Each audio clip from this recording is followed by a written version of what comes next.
ഭരണവിരുദ്ധ വികാരമുണ്ടെന്ന് വ്യക്തമാക്കുന്നതായിരുന്നു CPIM തിരുവനന്തപുരം ജില്ലാ committee യോഗത്തിലെ ചർച്ച. ഭരണപരമായ നടപടികളോട് ജനങ്ങൾക്ക് എതിർപ്പുണ്ട്.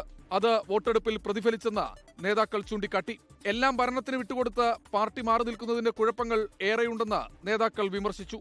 ആഗോള അയ്യപ്പ സംഗമത്തിൽ UP മുഖ്യമന്ത്രി യോഗി ആദിത്യനാഥിന്റെ ആശംസ വായിച്ചതാണ് ഉദാഹരണമായി ചൂണ്ടിക്കാട്ടിയത്. മന്ത്രിമാരുടെ ഓഫീസിന്റെ പ്രവർത്തനത്തിനെതിരെ MLA തന്നെ വിമർശനം ഉന്നയിക്കുന്നതിനും ജില്ലാ കമ്മിറ്റി യോഗം സാക്ഷിയായി.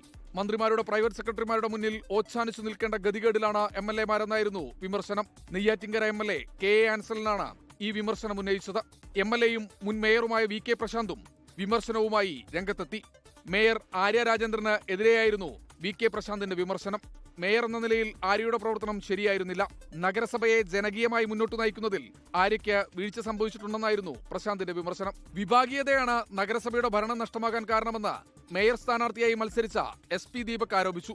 ഏരിയ സെക്രട്ടറിമാരെ കൂട്ടത്തോടെ മത്സരിക്കാനിറക്കിയത് ചൂണ്ടിക്കാട്ടിയായിരുന്നു ദീപകിന്റെ കുറ്റപ്പെടുത്തൽ. തിരഞ്ഞെടുപ്പിൽ വലിയ തോൽവി ഉണ്ടായിട്ടില്ല എന്നായിരുന്നു ചർച്ചയ്ക്ക് മറുപടി പറഞ്ഞ MV ഗോവിന്ദന്റെ പ്രതികരണം. കൊല്ലം, തിരുവനന്തപുരം നഗരസഭകൾ നഷ്ടപ്പെട്ടതും കോഴിക്കോട് ജില്ലാ പഞ്ചായത്ത് കൈവിട്ടതും ചൂണ്ടിക്കാട്ടിയാണ് വൻ തോൽവി എന്ന് പറയുന്നത്. അവിടങ്ങളിൽ ജയിച്ചിരുന്നെങ്കിൽ ചിത്രം മറ്റൊന്നായേനെയെന്നും MV ഗോവിന്ദൻ ജില്ലാ കമ്മിറ്റി യോഗത്തിൽ പറഞ്ഞു. 24 തിരുവനന്തപുരം. ലോകത്തെവിടെയായാലും ഏത് സമയത്തും 24 വാർത്തകളും ഓഗ്മെന്റഡ് റിയാലിറ്റി പാക്കേജുകളും എക്സ്പ്ലെയിനറുകളും വിശദമായി കാണാൻ ഞങ്ങളുടെ YouTube ചാനൽ നിങ്ങൾക്ക് സബ്സ്ക്രൈബ് ചെയ്യാം.